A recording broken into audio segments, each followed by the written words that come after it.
Jeannette Kaplun, editor and founder of Hispaña Global, and I am thrilled to be a part of the Influencer Activist Toolkit. As a blogger, video creator, TV host, and writer, I've been using my voice for social good for many years, and it is so powerful. But we need to go beyond hashtag activism, and the more that you participate in campaigns that can raise awareness, trust me, the more satisfaction that you'll feel, because you can actually start to affect change in the world. But how do we know if a campaign is really aligned with us? What questions should we ask before we commit to any campaign? The first thing you should ask yourself before committing to any campaign is whether it's a good fit. Are the brand, the agency, the organization's values the same as yours? Do they stand for what you stand for? Do they believe in what you believe? This is so important. I know it sounds basic, but you need to make sure that you're fully aligned before embarking on a campaign that might be sponsored by a charity or an organization that sometimes on their social media, they can reflect other values than what you expect them to have. Don't ever assume anything. Do your research, do the work, so that way you're not surprised later on down the road by realizing that you had incorrectly assumed that they hold near and dear to their heart what you value the most. It really isn't enough to like a certain brand, a certain organization, or even how a campaign sounds. You really need to do a quick Google search to figure out whether it's the best fit. Will you be proud of being associated with that brand, with that agency, with that campaign down the road? That's the most important question that you need to ask yourself. There are other very important questions that you should ask after you have decided whether your values are aligned or not. Yes, we need to talk about money. Yeah, it's important to know whether a campaign is pro bono, in which everybody is donating their time and their efforts, or there is a budget assigned to it. Because if money has been assigned, it means you should get paid for your efforts. Now, if you feel weird about taking money from a charity or an organization that might need those funds, you can always donate that money right back to them.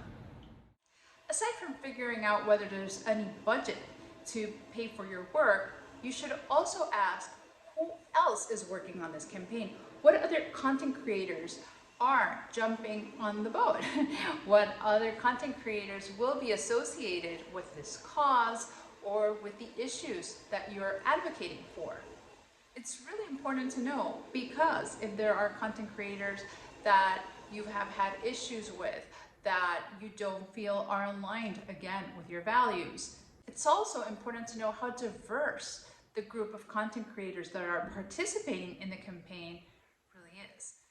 Yes, diversity matters. Representation matters, especially when it comes to social good and social good campaigns. If this opportunity is not as diverse as you would prefer, see if they are willing to incorporate other voices, whether now or in the future. Yes, maybe now is not the best fit for them to incorporate other voices because there's no time, there's no budget.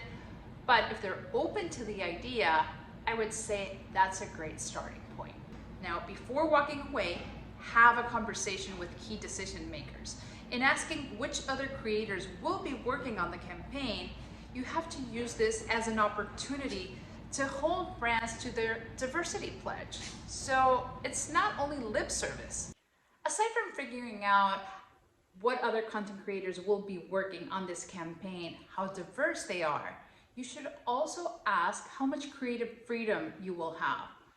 Authenticity is always key in this space, especially when you're using your voice for social good. You want to make sure that you're able to get across your points of view in the way that you know will resonate the best with your audience. It's important to ask this question because some brands, some agencies have very strict guidelines and might want you to just rehash their talking points. And if you're not okay with that, If you won't have any creative freedom, you have to decide whether that campaign is a good fit for you or not. Another question that you should ask always, not only on social good campaigns, is whether there is an exclusivity clause. Yes, even with social issues, there might be exclusivity clauses. So make sure that you know before you sign on for a campaign, because maybe you just want to spread the love among different organizations and you don't want to limit yourself to just advocating for one agency, for one brand, for one organization. Another question that you should ask, assuming that you are doing a paid campaign for social good, is whether there will be any compensation if the client decides to not move forward with a campaign. What does this mean? Let's say that you did all the work. You took pictures, you created captions, you wrote a blog post, you recorded a video. And then due to unforeseen circumstances, the client decides they won't run the campaign, they won't give final approval, they don't want anything published. Make sure that there's a clause in which you get compensation for the work that you already did. I have lost count of how many campaigns have been canceled in the past year. And yes, I understand why. I can understand the reasons. But you know what? I had already done the work and I deserve to be compensated for that work. So make sure that if this is a paid collaboration, that you include language for a kill fee.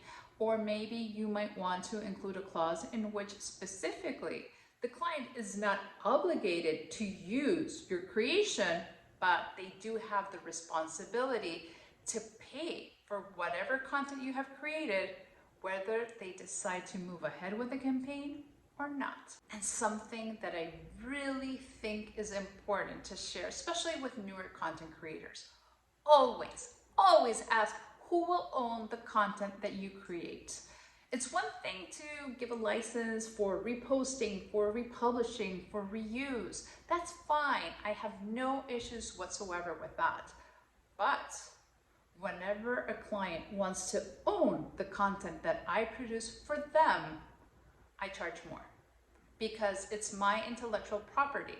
It's my picture that's going to be used I don't know how. And yes, there is a difference between editorial use and commercial use. So commercial use, you could be used in an advertisement, you could be in a paid ad in the newspaper, on a magazine. So you really need to know what you're getting yourself into. It's fine if you decide that you're okay with that, but don't assume that you will be compensated extra if the client or the agency or the organization decides down the road to do something with your content that you were not anticipating. And something to always keep in mind when you're establishing your fees for paid collaborations is to consider how many rounds of revisions you're willing to accept. Are you willing to do a photo reshoot, a video reshoot, or how many rounds of edits will you accept before you start charging extra? And yes, if you will charge extra for more than 2, 3, or 4 rounds of revisions, that needs to be specified in the contract as well. Thanks so much for watching. I'm Jeannette Kaplun, and I hope to see you on Instagram, on social media, or on my blog. And remember to check out everything else that the Influencer Activist Toolkit has for you.